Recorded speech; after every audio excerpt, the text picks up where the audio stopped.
오늘 같이 보실 하나님 말씀은 신약성경 빌립보서 4장 10절부터 17절인데요. 오늘은 10절부터 13절까지 말씀을 보고자 합니다. 신약성경 빌립보서 4장 10절부터 13절. 제가 가진 성경은 신약 323쪽에 있습니다. 하나님의 말씀을 제가 읽도록 하겠습니다. 내가 주 안에서 크게 기뻐함은 너희가 나를 생각하던 것이 이제 다시 싹이 남이니 너희가 또한 이를 위하여 생각은 하였으나 기회가 없었느니라. 내가 궁핍함으로 말하는 것이 아니니라. 어떠한 형편에든지 나는 자족하기를 배웠노니 나는 비천에 처할 줄도 알고 풍부에 처할 줄도 알아. 모든 일 곧 배부름과 배고픔과 풍부와 궁핍에도 처할 줄 아는 일체의 비결을 배웠노라. 내게 능력 주시는 자 안에서 내가 모든 것을 할 수 있느니라. 아멘. 네, 오늘은 이 10절부터 13절까지 말씀을 보려고 합니다. 본문의 핵심은 빌립보 성도들에 대한 바울의 이 감사입니다. 바울이 로마 감옥에 있을 때 그를 돕기 위해서 빌립보 성도들이 에바브로디도 편으로 헌금을 보냅니다. 바울의 사역과 또 그의 삶을 지원하는 것이라 생각하는데요. 바울은 이제 편지를 마치며 그 헌금에 대한 감사 글을 쓰고 있습니다. 그런데 이 감사는 단순히 돈을 주어서 고맙습니다 이런 수준이 아닙니다. 바울은 이 빌립보 성도들의 헌금을 향한 감사를 보면 그가 물질에 대해서 어떻게 생각하고 있는지를 살펴볼 수 있는데요. 우리 오늘하고 그리고 다음 시간에 걸쳐서 한 2번 정도 성도에게 있어서 이 물질은 어떤 것이며 또 우리는 이 땅에서 어떻게 돈을 사용해야 될까에 대한 말씀들의 성경적 가르침을 우리가 함께 받도록 하겠습니다. 이 시대를 움직이는 가장 중요한 가치는 별 고민할 것이 없습니다. 돈입니다.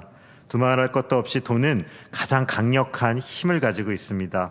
그래서 돈을 벌기 위해 가장 중요한 수단 중 하나인 직업은 오랜 시간 동안 우리 사회 속에서 자신의 정체성이기도 합니다. 내가 가진 직업이 적나라하게는 나의 연봉이 혹은 나의 그 능력과 동일하게 여겨질 때도 있습니다. 운동선수를 보십시오. 그가 갖고 있는 실력대로 연봉을 받는 것을 우리는 보게 되죠. 더 나아가 이제는 직업만으로 돈을 버는 것에는 한계가 있어서 애초에 태어날 때 가진 배경이 그의 삶을 결정하기도 합니다. 이미 오래전부터 나왔던 말이 있죠. 금수저, 은수저, 흙수저, 수저 계급론이란 말이 나온 지가 한참 되었습니다. 그리고 조물주 위에 누가 있습니까? 일부 예배 때는 대답 잘해주시던데요. 조물주 위에 건물주라는 말이 있다고 합니다. 이제는 노력이나 개인의 능력과 상관없이 돈을 물려받는 것도 굉장히 중요해졌습니다. 그래서 돈 많은 부모 밑에 태어난 것도 실력이지라고 누군가 말했다는데 정말 그런 시대가 되고 있습니다. 저는 사역을 하면서 신앙적인 신념으로 이사를 가는 분은 거의 보지 못했습니다. 아주 없다는 것은 아닙니다. 그러나 굉장히 드문 경우였습니다. 하지만 돈을 벌기 위해서 직업 때문에 이사를 가는 분은 굉장히 많이 보았습니다. 더 나아가서는 그 자녀들에게 안정적인 환경이나 교육적인 여건을 마련하기 위해서 이사 가는 분들도 제법 보았습니다. 우리 이 시대 속에서 신앙적인 관점보다는 이런 물질적이고 세상적인 가치관들이 우리 안에 어떻게 작용하고 있는지 우리 스스로를 돌아볼 필요가 있지 않나 생각합니다. 성도님들께서는 어떠십니까? 신앙과 돈 어디에 더 큰 가치가 있으십니까? 이렇게 얘기하고 싶겠죠. 목사님, 저는 돈도 잘 벌고 신앙도 잘하겠습니다. 이렇게 말하고 싶은 마음이 있습니다. 바늘길을 통과한 부자 제가 되겠습니다. 이렇게 말하고 싶은 마음도 우리 안에 있습니다. 마태복음 6장 24절에서 예수님은 이렇게 우리에게 말씀해 주십니다. 한 사람이 두 주인을 섬기지 못할 것이니 혹 이를 미워하고 저를 사랑하거나 혹 이를 중히 여기고 저를 경히 여김이라. 너희가 하나님과 재물을 겸하여 섬기지 못하느니라. 예수님은 한 사람이 두 주인을 섬기지 못한다라고 쐐기를 박으십니다. 하나님과 돈을 함께 왕으로 섬길 수 없다라고 말하고 있습니다. 돈은 적나라하게 우리의 실체가 드러나는 영역입니다. 우리가 돈을 쓰는 가치관과 돈을 사용함에 있어 신앙이 없는 사람들과 어떤 차이점이 있을까요? 믿음으로 구원을 받는다 말한 마틴 루터는요, 이렇게 말했습니다. 지갑이 회개해야 진정한 회개다. 믿음에 대해서 누구보다 강력하게 말했던 그가 이러한 말을 했다는 것을 우리가 한번 주목해 볼 필요가 있겠습니다. 성도님들은 돈을 어떻게 생각하고 계십니까? 돈은 어떻게 쓰고 계십니까? 오늘 말씀을 통하여 우리가 한번 생각하면 좋겠는데요. 우리 본문 10절 말씀을 한번 같이 읽어보면 어떨까요? 함께 읽겠습니다. 시작. 너희가 나를 생각하던 것이 이제 다시 싹이 남이니 너희가 또한 이를 위하여 생각은 하였으나 기회가 없었느니라. 아멘. 바울은 오늘 주 안에 기뻐하고 있습니다. 이유는 무엇이냐면 너희가 나를 생각하는 것이 이제 싹이 났다 이렇게 이야기합니다. 바울의 사역을 돕기 위해 헌금을 했습니다. 네, 이 헌금을 보면서 바울은요 기쁨이 있어요. 그리고 이 헌금을 보면 이렇게 말합니다. 싹이 났다. 몇몇 분들은 야, 목사님 바울도 돈을 좋아하는군요 이렇게 말할 수도 있겠습니다. 헌금하니까 이제 싹이 이제 넣어서 뭐 풍부한 뭔가 잘하는 거 아닙니까? 바울도 이 성도들의 축복을 비는 거 아닙니까? 이렇게 말할 것 같은데 여기에 싹은 그러한 것이 아닙니다. 우리가 누군가를 좋아하면요 반드시 행동이 일어납니다. 내가 사랑하는 사람을 정말로 사랑하게 되면 뭐 편지를 쓰던지 아니면 다음에 만날 때 그 사람 옆자리에도 앉으려고 할 것입니다. 우리가 마음이 진짜라면요 행동을 통해 드러날 수밖에 없습니다. 바울이 오늘 싹이라는 표현은 그런 것입니다. 너희가 나를 생각하던 것 그리고 예수님을 믿어왔던 그것이 물질을 통하여 진실함이 입증됐다는 것입니다. 실은 물질을 헌금하면서 너의 마음에 정말로 주인이 누군지 내가 보았다. 그래서 기쁘다라고 바울은 말하고 있는 것이죠. 10절 말씀을 읽고 나면 이런 질문 던지죠. 그래도 목사님 바울은 돈을 좋아하는 거 아닐까요? 헌금 받으니까 기뻐하잖아요. 바울은 오늘 그런 것을 굉장히 염려하고 있습니다. 실은 혹시라도 그렇게 이해할까봐 염려하고 두려워하고 있습니다. 그래서 이제부터 말씀을 남기기 시작합니다. 우리 11절 말씀도 한번 같이 읽어볼까요? 함께 읽겠습니다. 시작. 어떠한 형편에든지 나는 자족하기를 배웠노니. 아멘. 바울은 이렇게 말하는 것이죠. 혹시라도 오해할까봐 내가 궁핍해서 너희가 주는 물질 때문에 행복해서 하는 말이 아니다. 너희에게 했던 이 칭찬과 격려, 오해를 살까봐 두려워하고 있는 거 보이시죠? 바울은 그것을 경계하고 있습니다. 그런데 아무리 생각해봐도 성도님들 바울은 지금 궁핍합니다. 경제적으로는 모아놓은 재산이 있는 것도 아닙니다. 감옥에 있습니다. 그리고 그의 상황과 환경이 좋지 않습니다. 그리고 그를 둘러싼 사람도 없습니다. 그런데 자신은 궁핍하지 않다라고 말합니다. 그 이유는 무엇입니까? 나는 어떠한 형편에든지 자족하기를 배웠다. 나는 자족할 수 있기 때문에 궁핍하지 않다라고 말합니다. 오늘 본문을 보면서 배울 가장 중요한 단어는 이것입니다. 자족입니다. 돈을 대하는 성도에게 가장 중요한 자세가 있다면 바로 자족이라는 것입니다. 성도님들, 이 자족이 과연 무엇일까요? 디모데전서 6장을 보면 이 자족에 대한 힌트를 얻을 수 있는 본문이 있습니다. 디모데전서 6장 6절부터 10절 말씀을 제가 한번 읽어드릴게요. 그러나 자족하는 마음이 있으면 경건은 큰 이익이 되느니라. 우리가 세상에 아무것도 가지고 온 것이 없음에 또한 아무것도 가지고 가지 못하리니 우리가 먹을 것과 입을 것이 있은즉 족한 줄로 알 것이니라. 부하려 하는 자들은 시험과 올무와 여러 가지 어리석고 해로운 욕심에 떨어지나니 곧 사람으로 파멸과 멸망에 빠지게 하는 것이라. 돈을 사랑함이 일만하게 뿌리가 되나니 이것을 탐내는 자들은 미혹을 받아 믿음에서 떠나 많은 근심으로써 자기를 찔렀도다. 아멘. 6절을 보시면 자족을 이야기하고요. 8절은 자족을 설명합니다. 어떻게 설명하냐면 먹을 것과 입을 것이 있으면 족한 줄 알아라. 이렇게 설명합니다. 성도님들, 여기 예배하시는 성도님들 중에 먹을 것과 입을 것이 없으신 분 계십니까? 이 시대에 우리는 먹을 것과 입을 것 풍성히 누리고 있습니다. 물론 다 그런 건 아니지만 일반적으로 먹을 것과 입을 것이 풍족한 시대를 살고 있습니다. 객관적으로 이 역사 속에서 볼 때 지금보다 더 풍족한 시대가 있었느냐라고 묻는다면 없었다라고 말할 정도로 좋은 시대를 사는 것 같습니다. 이 뷔페에 가보면 다양한 음식이 있습니다. 정말로 우리나라에 나지 않는 전 세계 과일이 한 곳에 다 있는 것도 봅니다. 참 좋은 시대입니다. 그런데 과연 문제가 어디 있을까요? 이 자족에 대한 가르침, 우리 문제가 어디 있을까요? 그것은 좀 더 좋은 것을 먹고 싶고 좀 더 좋은 것을 입고 싶은 우리의 욕망 안에 있는 거 아닐까요? 제가 대학교 다닐 때 그 애슐리라는 뷔페에 처음 가봤습니다. 성도님들 가보셨나요? 네, 제가 처음 가봤는데 참 좋았습니다. 가격이 그렇게 비싸진 않았거든요. 물론 학생으로서는 비싼 거지만 가끔 갈 수 있는 정도였습니다. 근데 가다 보니 어느새 불만이 쌓입니다. 연어는 왜 없어졌지? 어느 날 갑자기 하나씩 없어지더라고요. 맛있던 메뉴들이. 그래서 이제는 더 맛있는 집에 가기 시작합니다. 빕스를 가는 것입니다. 그래서 그러나 더 시간이 지나면 이제는 스테이크 구워줘야지. 그러면서 아웃백을 가기 시작하는 겁니다. 더 맛있는 집에 가고 싶은 마음이 우리 안에 다 있습니다. 여성분들은 뭐 가방이나 옷을 보면서 그렇다고 합니다. 뭐 코치 가방을 처음에 매다가 뭐 결혼식장에 갔는데 친구 가방이 더 좋아 보입니다.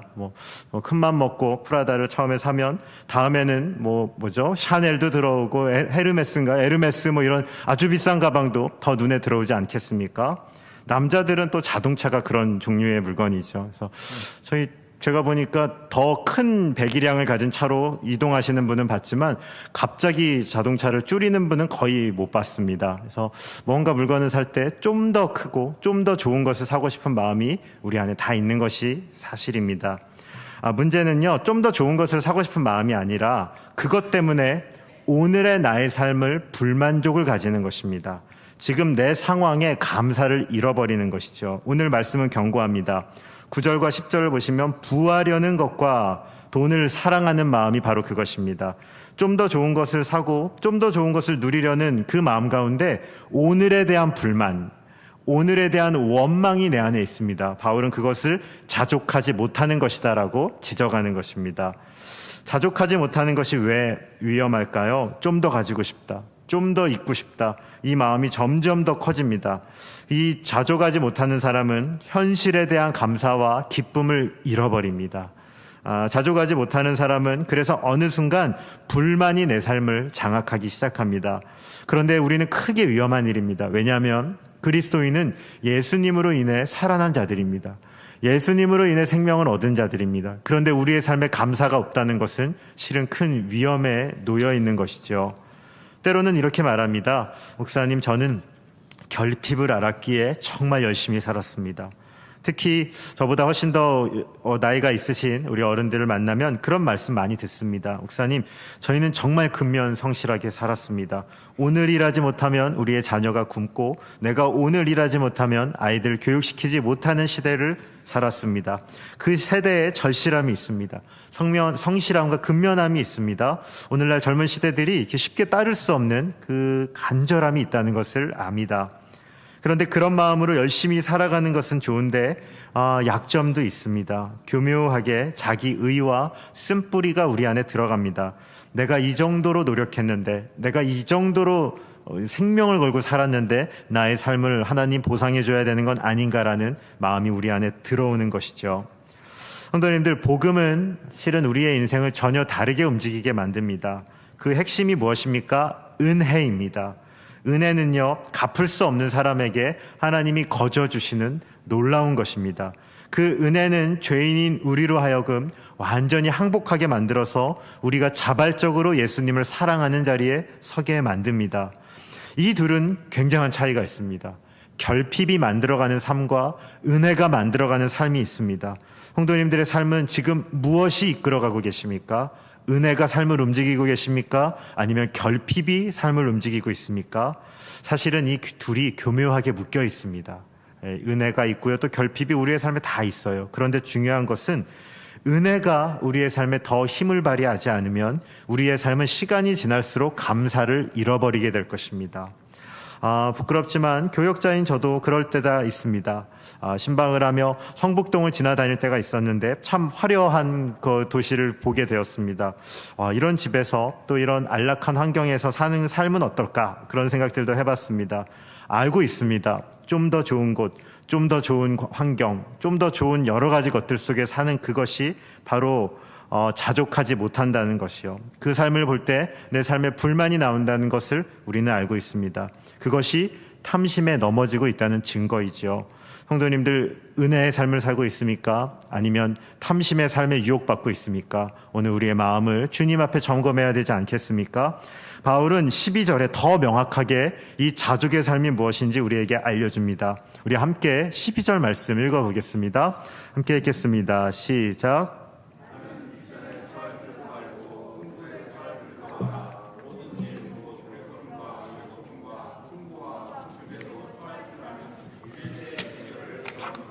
아멘. 자족은 이런 것입니다. 먼저는 비천에 처할 줄 아는 것입니다. 비천이라는 것은 지위나 신분이 낮고 천한 것입니다. 비천에 처할 줄 안다는 것은 마치 모든 것에 초월해서 나는 가난하니까 아무것도 하지 않아도 행복하지라고 말하는 그러한 정신 승리 이런 것을 말하는 것이 아닙니다. 또 이런 상황에서 체념하거나 낙심해서 패배자처럼 현실을 다 받아들이고 살라는 것도 아닙니다. 오해해서는 안 됩니다. 비천에 처할 줄 안다는 것은 경제적으로나 사회적으로 연약한 위치에 있을지라도 하나님을 의지하여 성실히 살고 그 시간들을 견디는 것입니다. 에베소서 6장을 보면 바울이 종들을 향한 메시지가 있습니다. 여기 비천에 처할 줄 안다는 것에 힌트가 있는 것 같아요. 제가 한번 에베소서 6장 5절부터 8절 말씀을 읽어보겠습니다. 종들아, 두려워하고 떨며 성실한 마음으로 육체의 상전에게 순종하기를 그리스도께 하듯 하라. 눈가림만 하여 사람을 기쁘게 하는 자처럼 하지 말고 그리스도의 종들처럼 마음으로 하나님의 뜻을 행하고 기쁜 마음으로 섬기기를 주께 하듯 하고 사람들에게 하듯 하지 말라. 이는 각 사람이 무슨 선을 행하든지 종이나 자유인이나 주께로부터 그대로 받을 줄을 알미라. 바울은 종이라는 그 종이 존재하는 사회 구조 속에 평등을 외치거나 사회 개혁을 외치지 않습니다. 그렇다고 바울이 그것에 관심이 없는 것은 아닙니다. 그런데 훨씬 더 중요한 것이 있다고 바울은 믿고 있습니다. 그게 무엇입니까? 하나님 자녀라는 정체성을 매일의 삶 가운데 가지는 것입니다. 비천한 위치에 있지만 두렵고 떨며 성실하게 살라는 것입니다. 왜요? 하나님이 그곳에 계시기 때문입니다.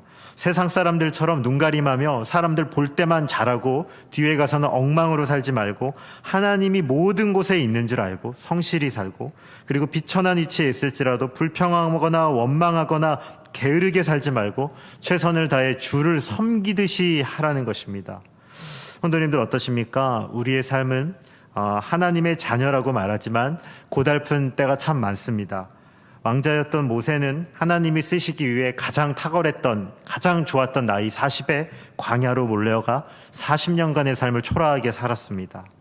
요셉은 신실한 삶을 살았는데 그 대가로 감옥에 갇혔습니다. 욥은 순식간에 자신의 건강과 자녀들을 다 잃어버리고 물질까지 잃었습니다.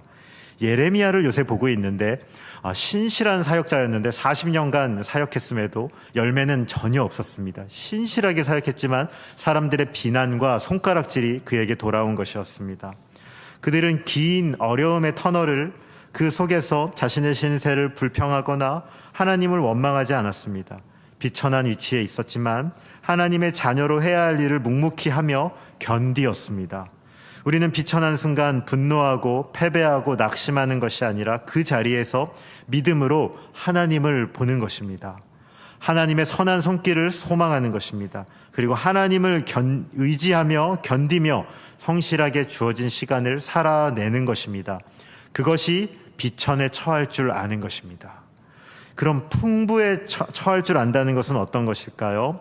풍부하다는 것은 우리의 삶이 상황과 환경이 풍족하고 넘칠지라도 교만하거나 자만하지 않고 겸손하게 하나님의 통로로 살아내는 것입니다. 돈이 많고 또 때로는 우리의 직업이 안정적이고 무언가 힘이 있다라고 느껴질 때도 있습니다. 내 미래가 보장된 것처럼 여겨질 때도 있습니다.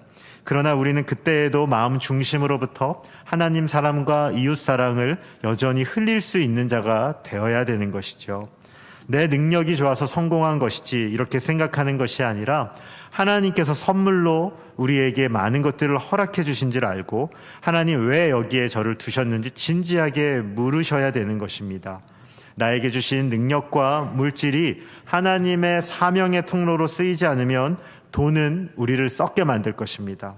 돈이 넘쳐 쌓일 때 돈이 없는 분보다 더 빠르게 타락할 것입니다.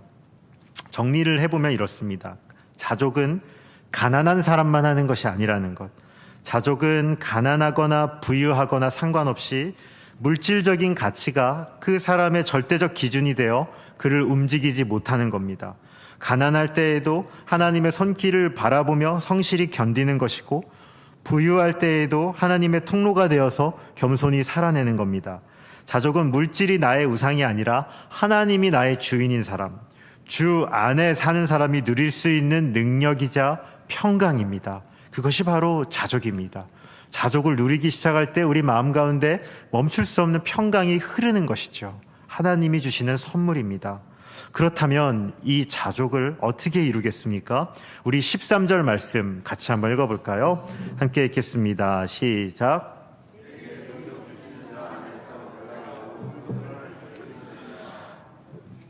우리는 자족을 이렇게 생각합니다. 밖에서 어떤 특별한 은혜가 나한테 임해야지. 내 상황이 완전히 바뀌어야지.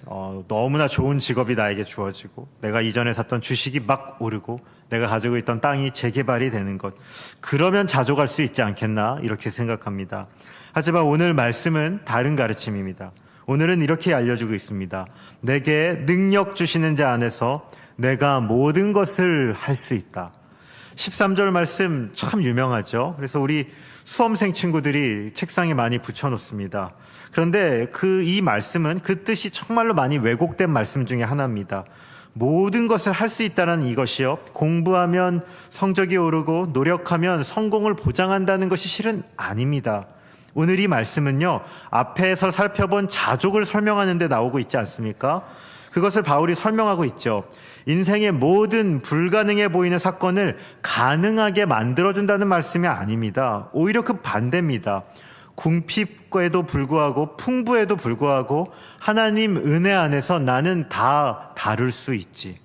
그러니까 자족을 말하는 것인데 13절 말씀을 이렇게 바꿔도 됩니다. 내게 능력 주시는 자 안에서 나는 자족할 수 있습니다. 이것입니다. 예수님 안에서 상황과 환경을 바꿀 수 있다는 것이 아니라 변하지 않는 상황과 환경 속에서도 예수 그리스도로 인하여 나는 무너지지 않고 견딜 수 있다라고 말하는 것이죠. 그것이 어떻게 가능합니까? 내게 능력 주시는 자 안에 우리가 살 때 가능합니다. 예수 그리스도 안에 우리가 머물 때 가능합니다. 자족은요, 외부에서 찾아오는 손길이 아닙니다. 자족의 능력은 내 안에 계신 성령 하나님의 도움으로 우리가 얻는 것입니다. 내가 부족하고 어려울 때, 자존감이 낮아질 때 있습니다. 그때 우리는 나를 사랑하사 나를 위해 자신을 버리신 예수님을 묵상합니다. 그리고 성령님이 내 안에 계심을 알기에 우리는 그 어려운 순간에도 하나님의 세밀한 음성을 듣습니다. 하나님이 나를 사랑하심을 듣게 되는 것이죠. 반대로 내가 승승장구하는 것처럼 느껴질 때에도 말씀 안에 나를 봅니다. 말씀은 무엇이라 말합니까? 한번 죽는 것은 사람에게 정하신 것이요. 한계가 많은 인생입니다. 은퇴하는 분들 가서 이야기를 들으면 100이면 100 거의 다 하시는 말씀이 똑같은데, 시간이 너무 어땠다? 빨랐다. 이렇게 말씀 주시더라고요. 모든 육체는 풀과 같고 그 모든 영광은 풀의 꽃과 같으니 풀은 마르고 꽃은 떨어지되 정말 우리는 한순간이라는 생각을 하게 됩니다. 사역하면서 다른 것들은 많이 못 보지만 죽음을, 또 연약해지는 성도님들을 많이 봅니다. 예전에 섬겼던 분 중에 장군이 계셨어요. 그래서 저분을 만나면 쇠로 만들었나? 막 그 정도로 정말 강한 분이셨습니다. 근데 점점 약해지시는 겁니다. 1년에 한 2번 정도 찾아가는데, 그래서 어느 순간부터는 요양병원에 들어가시고 1년에 한 2번, 3번 정도 찾아뵙게 되는데, 정말로 갈 때마다 저는 몇 개월 텀을 두고 가니까 약해지는 게 눈으로 보일 정도로 한 번 한 번 갈 때마다 연약해지는 게 눈에 보이더라고요. 저렇게 강력했던 장군이셨던 분도 저렇게 연약해지는구나. 그게 인생이구나. 이런 것들을 보게 되었습니다. 우리 유한한 시간 앞에 우리는 다 한없이 연약해지는 존재임을 보게 됩니다. 설교를 준비하며 그 온 땅의 주인이라는 찬양의 가사를 이제 이렇게 보게 되었습니다. 제가 한번 읽어드릴게요. 나는 오늘 피었다 지는 이름 없는 꽃과 같네. 바다에 이는 파도 안개와 같지만 주는 나를 붙드시고 부르짖음 들으시며 날 귀하다 하시네. 나 오직 주의 것. 어느 위치에 있든지 이런 풀과 같고 꽃과 같은 우리를 하나님이 사랑해 주셔서 자신의 생명을 주셨다는 것을 우리는 기억합니다. 그리고 우리는 이 삶을, 이 짧은 인생을 하나님 앞에 어떻게 살아야 될지를 기도하며 결정을 짓습니다. 성도님들 자족하고 계십니까? 자족해야 되지 않겠습니까? 오늘 말씀은 그 말씀을 주고 있는 것이죠. 그런데 오늘 우리 자족에 있어서 한 가지 놓치지 말아야 중요할 포인트가 있습니다. 능력 주시는 예수님 안에 우리가 기억할 것이 있는데 우리 11절과 12절 한 번만 더 읽어보면 어떨까요? 우리 한번 같이 읽겠습니다. 시작.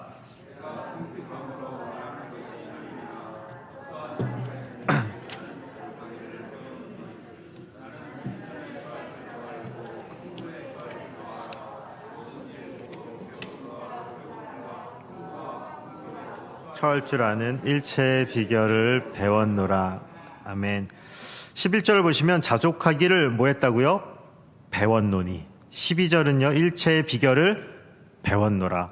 성도님들, 자족의 중요한 가르침 중에 하나는 이것입니다. 자족은요, 배워야 되는 것입니다. 자족은 우리 안에 한 번에 생기는 것이 아니고요, 우리 안에 자족을 장착되는 게 아니라 훈련받아야 된다는 것이죠. 삶을 통해 자족을 훈련해야 되는 것입니다. 크게 두 가지가 있겠죠. 하나는 궁핍할 때 자족하는 것을 배워야 됩니다. 가난하지만 먹고 입을 것이 있다면 나의 삶을 근심에 빼앗겨서 염려에 빼앗기지 않도록 우리는 하나님을 붙잡으셔야 됩니다. 낮은 위치에 있을 때 때로는 우리는 억울한 일 당할 수도 있습니다. 또 손가락질 받을 수도 있습니다. 그러나 나의 신분은 영원한 하나님의 나라 소속이라는 것을 기억하며 우리는 나의 정체성으로 위로받는 것입니다. 어두운 현실을 살지만 하나님께서 내 인생을 이끄심을 고백하며 우리는 그 시간을 견디고 나아가는 것이죠. 또 하나는 부요할 때겠죠. 자족해야 됩니다. 풍족한 돈이 나에게만 고이지 않도록 자족하셔야 됩니다. 다른 일을 돕는 데 흘릴 수 있는 훈련을 받으셔야 됩니다. 하나님의 통로가 될 수 있도록 물질을 흘리셔야 되고 재능을 흘리셔야 됩니다. 높은 곳에 혹시 있으시다면 그 위치가 나를 타락하게 만들거나 교만하게 바꾸지 않도록 두렵고 떨림으로 그 자리에 설 수 있도록 하나님을 붙잡으셔야 됩니다. 그것이 부요함 속에서도 우리를 타락하지 않게 하는, 우리와 우리의 자녀들을 타락하지 않게 하는 비결이라는 것을 기억하셔야 됩니다. 본문을 보며 실제적이며 좀 어려운 적용을 해볼까 합니다. 헌금입니다. 예전에 한 청년이 제게 묻더라고요. 목사님, 11조는 새우입니까 세전입니까? 이렇게 물었어요. 그래서 굉장히 실제적인 질문이어서 당황했습니다. 그래서 한번 찾아보고 알려줄게 하고 좀 찾아봤습니다. 그래서 만나서 물었어요. 율법대로 진짜 다 지키고 싶은 거야? 제가 이렇게 물어봤는데 11조가 생각보다 복잡하더라고요. 구약의 11조는요, 대략 크게는 두 종류, 작게는 좀 세밀하게 보면 세 종류까지 나눌 수 있습니다. 하나는 하나님의 일을 하는 레위인을 위한 11조, 또 하나는 이스라엘 모든 가족을 위한 11조, 그리고 또 하나는요, 3년에 한 번씩 내는 게 있는데 나그네와 과부를 위해 바치는 11조가 있습니다. 그러니까 구약의 율법대로 11조를 내면 대략 소득의 23.3%가 됩니다. 너무 정확해서 좀 그러시죠. 그래서 이 최소한의 분량입니다. 게다가 여기에 구약에 얼마나 많은 제사가 있었는지 아시죠? 제사와 헌물 막 이런 것들 합치면 몇몇 학자들은 구약 시대 율법대로 지키면 대략 소득의 30%가 나가게 될 거다라고 이야기합니다. 성도님들 어떠십니까? 이렇게 이야기하면 목사님, 율법은 사라진 거 아닙니까? 예수님 오시고 율법은 다 폐해진 거 아닙니까? 30%라는 말 앞에 우리는 마음에 심란한 마음을 갖습니다. 신약은 어떨까요? 이건 나중에 다룰 기회가 있으리라 생각합니다. 크게 두 가지 방향이 있는데 하나는 율법을 강조해서 헌금을 해야 한다는 쪽과 하나는 은혜를 강조하며 그것은 이제 신약 성도에게 자유다라고 말하는 관점이 있습니다. 저에게 묻는다면 저는 율법 쪽이라고 말씀드리고 싶습니다. 나중에 한번 본문이 나오면 이것들은 다룰 수 있으리라 생각합니다. 예수님께서 우리를 위해 자신의 모든 것을 주셨습니다. 거듭난 성도는 모든 것이 주님의 것입니다. 우리가 주님의 것이니까 10분의 10이 다 하나님의 것입니다. 우리는 그 중에 일부를 주님께 드리고 나머지의 모든 것도 하나님의 것임을 선포하는 것이죠. 만약에 11조를 하면서, 아니 그보다 더한 헌금을 하면서도 율법적인 마음으로 하나님 나머지는 제 것입니다 라고 가지고 있다면 실은 그것은 하나님 앞에 옳지 않은 자세입니다.